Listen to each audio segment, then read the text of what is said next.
The smell of lilies is what I remember first. Not the screams, not the glass shattering, not even my brother-in-law's body hitting the marble floor. The lilies. My wife had loved them, and I'd ordered $400 worth for the dining room that evening. White stargazers in tall crystal vases on every surface, because she would have laughed and told me I'd gone overboard, and I wanted to hear that laugh in my head one more time. It was the 1-year anniversary of her death. My name doesn't matter much for what I'm about to tell you, but I'll give it to you anyway. Folks at the country club call me Coop. My full name is Copperton Vance, and yes, I know it sounds like a brand of bourbon. My mother had ambitions. I'm 68 years old, born and raised in Asheville, North Carolina. Lived in the same house on Sunset Mountain Road for 34 of those years, and the woman I built that life with was named Eloise. Eloise Marigold Vance. She kept her maiden name in the middle, said it sounded like a flower garden when you put them all together. And she was right. She had hair the color of honey before it went silver. And she used to laugh at her own jokes a half second before the punchline because she couldn't wait. Pancreatic cancer took her in 11 weeks. From the day they told us to the day I held her hand for the last time. 11 weeks. I still can't say that number out loud without something happening in my chest. So that's the woman we were honoring at dinner that night, the first anniversary of losing her. I'd sold my engineering consulting firm 3 months earlier for $41 million, give or take after taxes, and I had no idea what to do with any of it. Eloise had been the one with plans. She'd had a list, a real list, of what we'd do when I retired. Iceland, the Faroe Islands, 2 weeks in Tuscany, a river cruise down the Danube. I found that list in her nightstand drawer the morning after the funeral, written in her looping cursive on a piece of yellow legal pad, and I sat on the floor of our bedroom and cried until I couldn't see. I was supposed to be living that list. Instead, I was hosting a dinner. The guests were small in number. My daughter Faye, 31, an architect with a small firm in Charlotte, the only child Eloise and I had managed to bring into the world after 3 miscarriages and a stillbirth that nearly broke us. Faye was the reason I was still standing. She had her mother's nose and her mother's stubbornness, and the day Eloise died, Faye drove from Charlotte in 3 hours flat and didn't leave my side for 2 weeks. Then there was Faye's husband. His name was Lyndon. Lyndon Whitcomb, tall, polished, the kind of teeth you only get from money or hard work, and I'd never figured out which one applied. He was 34, ran what he called a private wealth advisory out of a shared office in Charlotte's South End, and he'd married my daughter 4 years ago in a ceremony that cost almost as much as our house. I'd paid for most of it. Eloise had asked me not to grumble, said it was Faye's day, and had kept my mouth shut. Lyndon had a younger brother, Bryson, 29, a personal trainer or fitness influencer or something. I'd never quite gotten a straight answer about how he made his money. He'd flown in from Tampa for the dinner, and he brought a girl I'd never met before, a thin blonde named Ashlyn who didn't speak much and kept checking her phone under the table. My sister Marlo was there. She was 65. A retired pediatric nurse, the only sibling I had left after our brother died of a heart attack 4 years back. Marlo and Eloise had been thick as thieves. Marlo had cried harder at the funeral than I did, and I loved her for it. And my oldest friend, Garrick Pilbrook, we'd been roommates at Georgia Tech in 1976. He was an estate attorney now, the senior partner at a firm in Charlotte that handled most of the old money trusts in the Carolinas. He'd flown down for the dinner, said he wouldn't have missed it, and he and his wife Lisbeth were staying in the guest cottage out back. 8 people. Round table in the dining room. White lilies. A photograph of Eloise on a small easel at the head of the table, the one of her at the Outer Banks the summer before she got sick, laughing at something I'd said while the wind pulled her hair across her face. The dinner was catered. I'd hired a chef from a place downtown, a woman named Renelle who had cooked for Eloise's 60th birthday and remembered her, and when she'd shown up that afternoon with her crew, she'd hugged me without saying anything, and I'd had to step out onto the porch for 10 minutes. So that's the picture. That's where we were. Sunset Mountain Road, 8 people, lilies and lit candles and a tenderloin in the oven and a glass of bourbon at every place setting because Eloise had insisted on it for every special dinner. Knob Creek. Meat. She didn't drink it herself, but she liked the ceremony of it. I want to tell you about the moment I saw what I saw, and I want to be precise, because what happened next depended on me being precise about what I'd seen. I was in the butler's pantry off the dining room. The pantry has a doorway with no door, just a wide opening with a curved arch, and from inside that pantry, if you stand at the corner where the wine rack meets the wall, you can see the dining room table reflected in the mirror above the sideboard. Eloise had hung that mirror. She liked the way it doubled the candlelight at dinner parties. I was in there fetching a bottle of Cabernet for Garrick. Everyone else was in the dining room or the adjacent living room. The bourbon glasses were already on the table, 8 of them, poured by Renell's assistant before the guests sat down. Through the mirror, I saw my son-in-law Lyndon walk into the dining room from the other side. He looked left.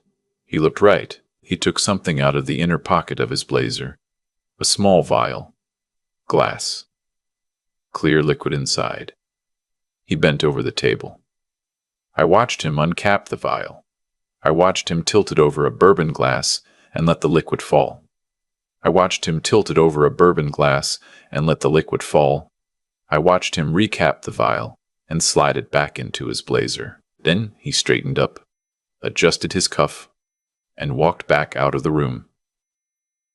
I stood there with a bottle of Cabernet in my hand, and I watched a man try to poison me. I want you to understand something. I didn't move. I didn't gasp. I didn't drop the bottle. The first thing I felt was not fear. It was not even rage. Not yet. The first thing I felt was a strange, cold clarity, like someone had taken a wet cloth and wiped my brain clean. Eloise was gone. My daughter's husband had just put something into my drink, and I had 30 seconds to figure out what to do about it. Now here is the part nobody asks, but everybody should. Why didn't I just say something? Why didn't I walk out into the dining room and shout that man poisoned my drink? Why didn't I call the police that very second? 2 reasons. The first reason is that I knew, the moment I saw him do it, that this was not the first time he'd tried.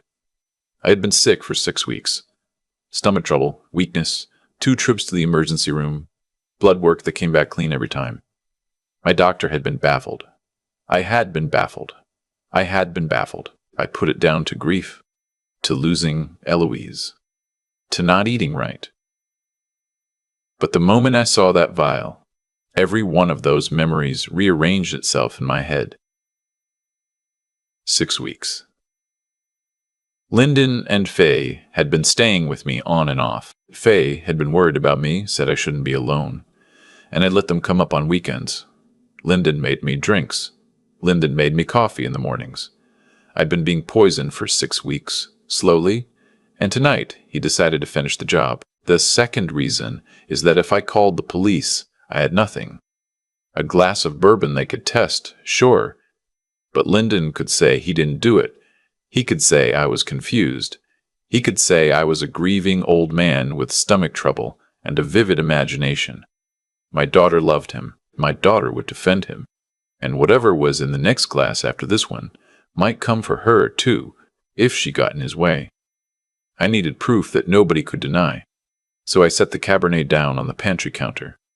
I walked out into the dining room. I did not look at the head of the table where my chair was.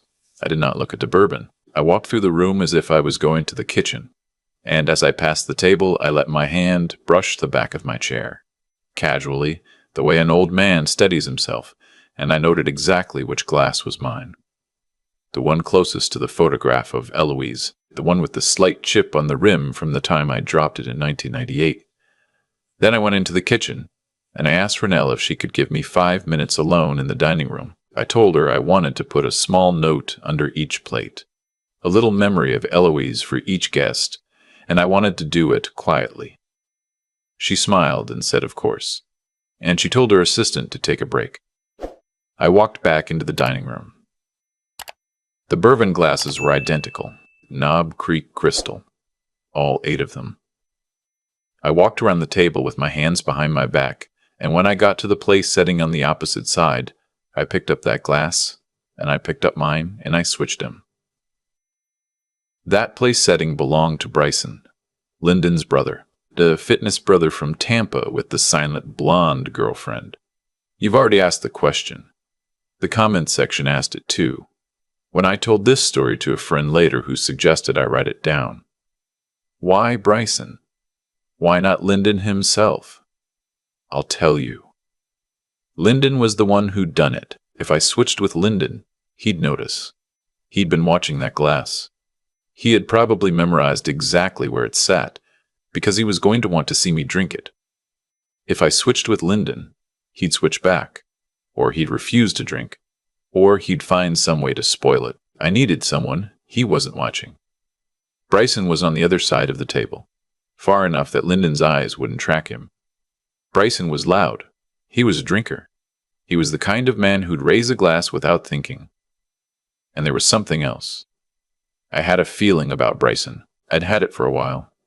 The two brothers always had their heads together at Christmas.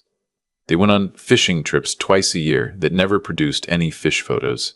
Lyndon had been to Tampa 14 times in the past 2 years, according to Faye, and every time he came back, there was a new wrinkle in his story about why their advisory firm was struggling. I didn't have proof.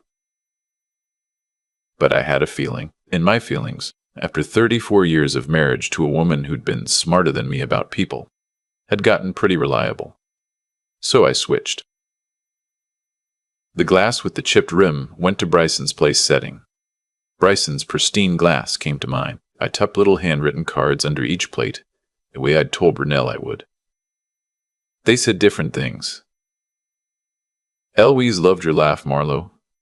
Eloise would have loved seeing you tonight, Garrick. For Faye, I wrote, your mother would be so proud of who you've become. I wrote one for Lyndon, too. It said, Eloise always told me to trust my instincts. I'm starting to. He never read it. Or if he did, he didn't react. Then I walked out, called the guests in, and we sat down to dinner. I want to tell you what it felt like to sit at that table for the next 40 minutes, knowing what I knew. I want to tell you, but I'm not sure I can. Have you ever been the only person in a room who knows the truth about something terrible? It is one of the loneliest feelings a human being can have. I looked at my daughter, and she smiled at me, and her eyes were so much like her mother's that for a second I almost forgot why I was scared. I looked at Lyndon, and he raised his glass and made a toast to Eloise, and the words came out of his mouth as smooth as oil. He said she'd been the heart of our family. He said he wished he'd known her longer. He said how grateful he was that she'd raised the woman he loved. I sat there, and I watched my son-in-law lie about my dead wife, while a vial of poison rode in his inside breast pocket. And then I watched Bryson lift the chipped glass and drink. He didn't drain it. He took a healthy swallow, the kind of swallow a man takes when he wants to seem appreciative, but doesn't actually like bourbon all that much. Then he set the glass down and laughed at something Ashlyn had whispered in his ear, and he turned to Marlowe and started talking about a cruise he'd taken to Cozumel. I watched the clock on the dining room wall. The minute hand crawled. 3 minutes. 4. 5. Bryson took another sip. 6 minutes. 7. Bryson set the glass down hard, and his face had changed. I want to be honest with you. I almost said something. I almost stood up and called for help right then, because in that moment, looking at his face, I realized that whatever was in that glass was not just going to make him sick. It was going to kill him if no one did anything. And I had a choice to make. I had to decide whether I had the stomach to let it go a little further, just long enough that Lyndon's panic would betray him, or whether I was going to act now and let my evidence walk free. I am not proud of what I chose. I waited. Bryson grabbed his throat. His eyes went wide. He tried to stand up, and the chair tipped backward, and he went down on one knee, and Ashlyn screamed, and Faye stood up and said, "Oh my God," and Marlowe, my sister, the pediatric nurse, was already moving around the table. I looked at Lyndon. I want you to picture this. I looked at my son-in-law's face, in the moment his brother started dying. Lyndon's face went white. Not pale. White. Like the lilies. He looked at his brother, and then he looked across the table. And then he looked at me. He looked at me, and I looked at him. And for one full second, neither of us moved. I will remember that second for the rest of my life. Then I stood up, and I shouted for someone to call 911. Marlowe was already on the floor with Bryson. Garrick was already on his phone. Lisbeth was holding Faye, who had started to shake. And Lyndon, my son-in-law, the man who had just 5 minutes ago been the picture of polished concern, did the thing that I needed him to do. He picked up his brother's glass, the chipped glass, the one Bryson had been drinking from, and he tried to walk it into the kitchen. Garrick saw him. Garrick had been watching. I'd called Garrick the night before. I'd told Garrick everything. I'd told him about the 6 weeks of being sick. I'd told him about my suspicions. I told him that I had no proof, but that I needed him at this dinner, and I needed him watching. I had not told him I thought there'd be a poisoning attempt that night. I'd thought, at most, there'd be some kind of ugly conversation about money. I'd been wrong. Garrick was 40 years a litigator. He moved fast for an old man. "Put that glass down," he said. He said it loud. Loud enough that everyone froze. Lyndon said, "What?" "Put that glass down," Garrick said again. "On the table." "Right, Tet." "Put that glass down," Garrick said again. "On the table. Right now. Don't move." The paramedics arrived 11 minutes later. They worked on Bryson on the dining room floor while my dead wife's photograph watched from the head of the table. They got a pulse back in the ambulance. He survived. I'll tell you that part now so you don't have to wonder. He was in the ICU for 9 days, and he had organ damage that would follow him for the rest of his life. And when he was strong enough to talk, he did exactly what I'd hoped. He talked. But I'm getting ahead of myself. The night of the dinner, after the ambulance left and Faye had been driven to the hospital by Lisbeth, the police came to my house. They came because Garrick had called a friend at the Asheville PD on his way out the door. And that friend had made some calls, and the detective who showed up at my front porch was a woman named Sergeant Iverly Madigan. Sergeant Madigan listened to my story for 90 minutes. I told her everything. I told her about the 6 weeks. I told her about the vial. I told her about the mirror in the pantry. I told her about switching the glasses. I told her, without flinching, that I had watched Bryson drink and I had not stopped him because I had needed his brother's reaction to be real and witnessed.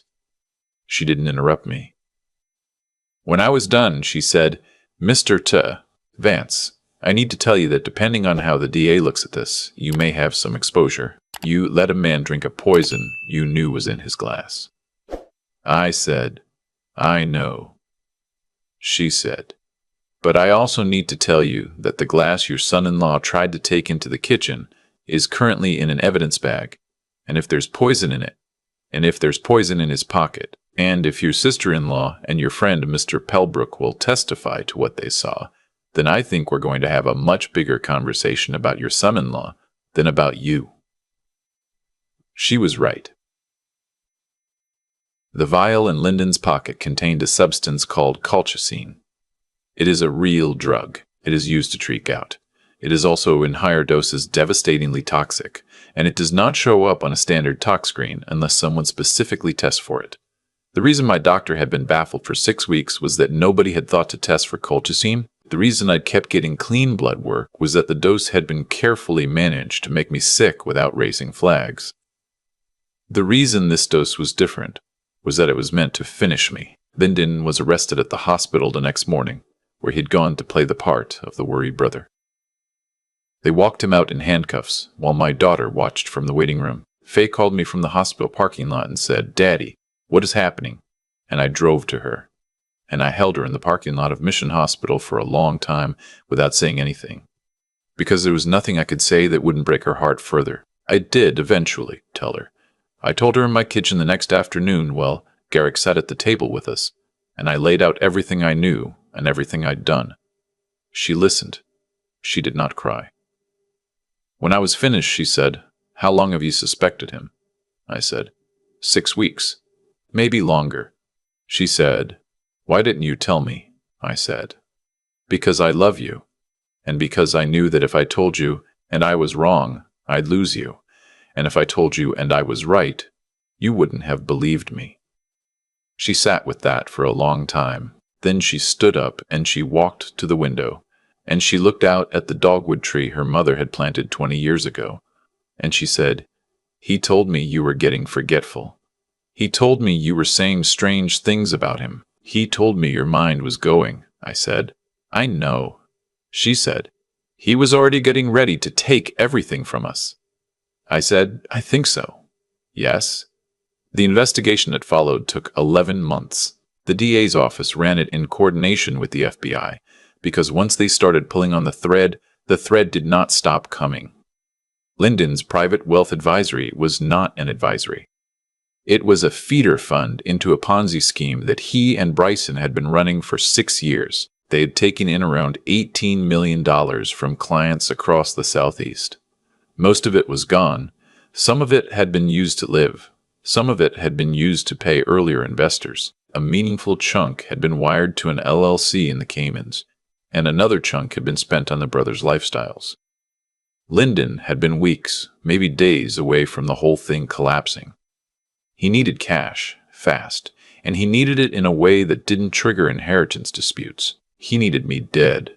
He needed Faye to inherit clean and quick, and he needed to be standing next to her, the grieving husband, the supportive partner when the $41 million of my company sale landed in her lap. Bryson, when he was healthy enough to be interviewed by the FBI, made a deal. He gave them everything. The Cayman accounts, the investor list, the text messages. He gave them 6 years of fraud, and he gave them his brother on a silver platter. He still went to prison. He got 6 years.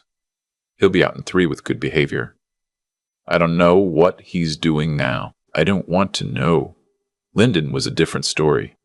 Attempted murder of a member of the household, attempted murder by poison which carries enhanced penalties in North Carolina, plus the federal fraud charges that came down a few months later.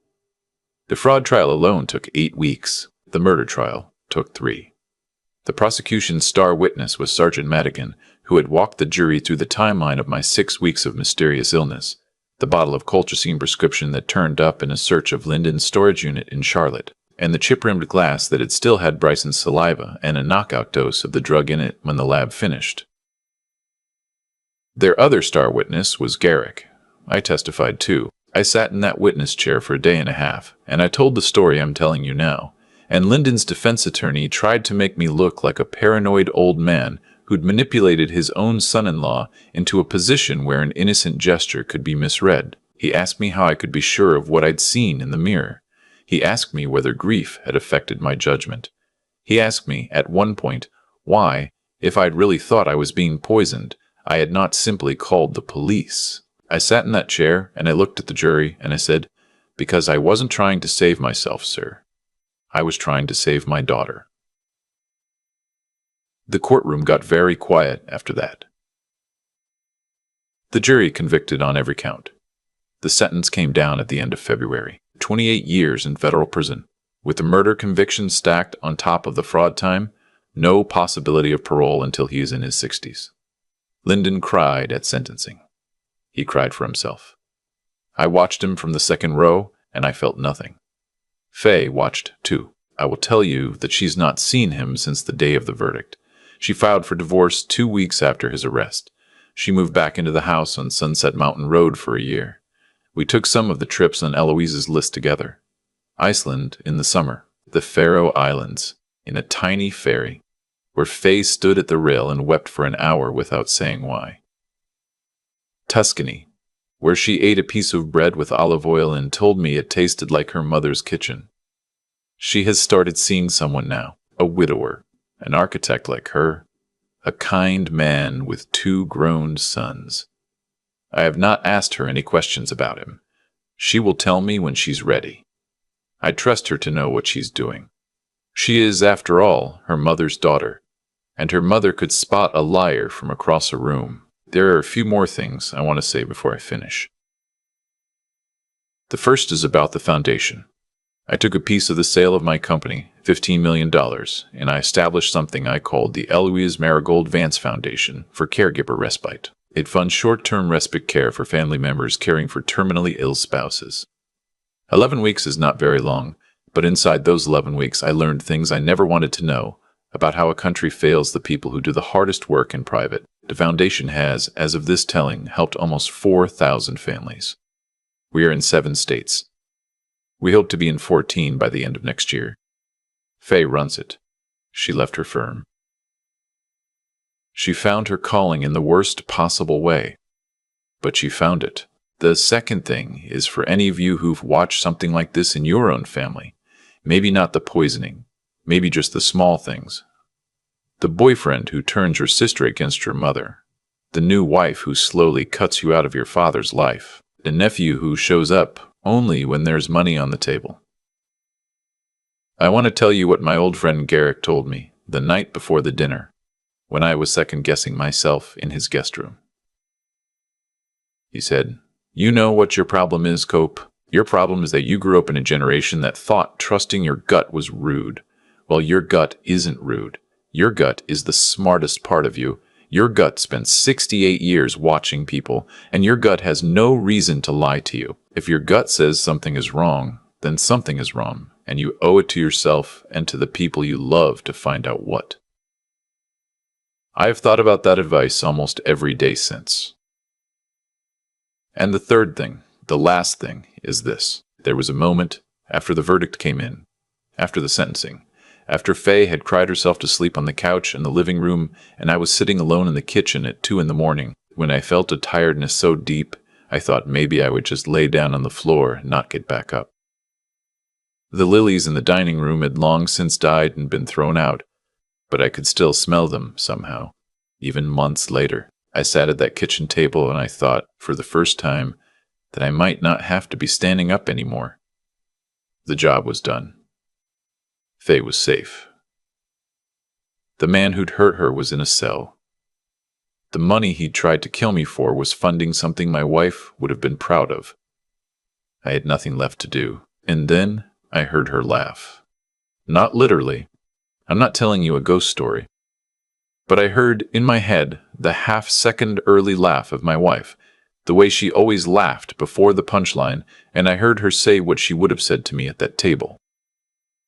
"Coperton," she would have said, "you did good. Now go take care of our girl." So I did. I'm doing it still. That's my story.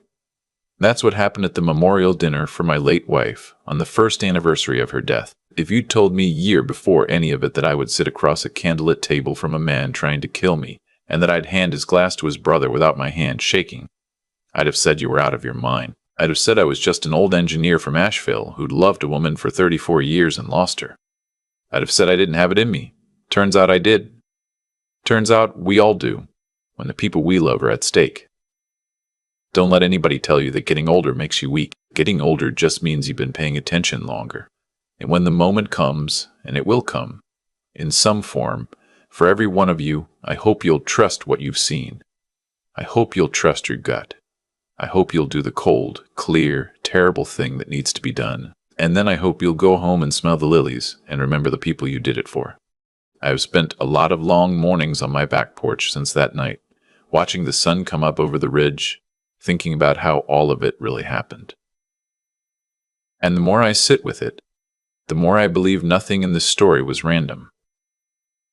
Every piece of it followed from something earlier. Lynn did not become a poisoner overnight.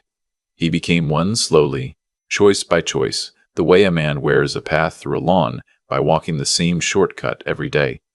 He cut a corner with his clients. He cut another with his brother.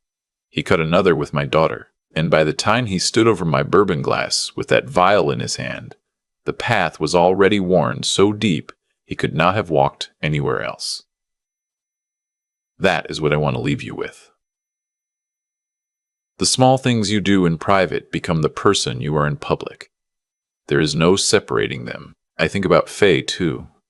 About what almost happened to her. She would have inherited my company sale. She would have buried me beside her mother. And she would have spent the next 20 years married to the man who killed me, never knowing. The thought of that still wakes me up at 3 a.m. sometimes. and I have to remind myself, in the dark, that it did not happen.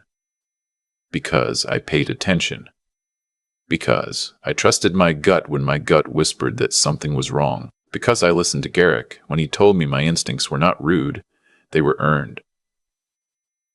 If I have any wisdom to pass on, after 68 years of being wrong about a lot of things, it is this. Be a good person, even when nobody is watching. Especially when nobody is watching, because the world keeps a longer ledger than you think, and the entries always come due. Be smart enough to see what is actually in front of you, not what you wish were there. Lyndon was charming. Lyndon was polished. Lyndon told my daughter what she wanted to hear. I almost let his charm convince me I was a paranoid old man. Don't let charm do your thinking for you. Charm is a wrapper. Look at what is inside, and be tough enough to act when the moment comes. There was a second, standing in that pantry, when I could have just walked out and pretended I had not seen anything. It would have been easier. I was 68. I was tired. I had buried my wife. Nobody would have blamed me for not having the strength. But the people we love don't need our easiness. They need our courage. They need us to do the hard, lonely thing while they're still asleep to the danger. Eloise used to say that getting old was a privilege you earn by paying attention. I didn't really understand what she meant until that night. I do now. I'll spend the rest of my mornings on this porch trying to deserve it.